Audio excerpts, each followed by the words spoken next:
Tell me about then your Take a Bite OK. When does that start?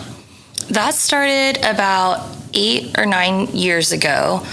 Food has always been a big thing for me. I love eating, going out to eat, supporting restaurants. But so in my past life, before public accounting and how I paid my bills, and from 16 to 26, I was in the hospitality and restaurant industry. From my first job hostessing at Chili's to my final job, a 5-year stint at Cheesecake Factory.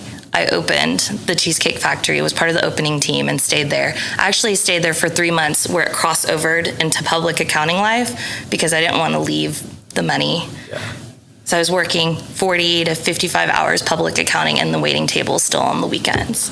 So food has always been a huge part of my life. And for a while, it was my livelihood. I was grinding away as a server, as a bartender, doing all of that.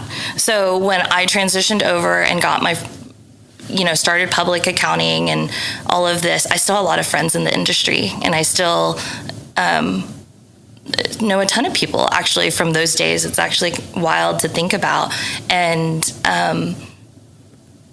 in my group of friends, I'm the organizer, I'm the convener. So I'm the one planning where are we eating next, and let's try this new restaurant. So we decided to start a little supper club, and it was called the Take a Bite Supper Club.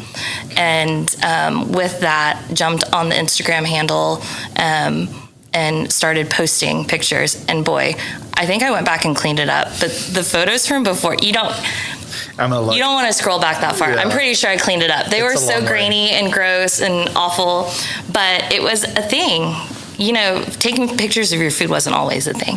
It's also very hard to do, right? Yeah. Well, you got to get good angles, and then it's all about the lighting. So I was taking pictures of food and posting about it, and that's kind of where that came from, documenting food pictures and doing the supper club with friends where we would try different restaurants.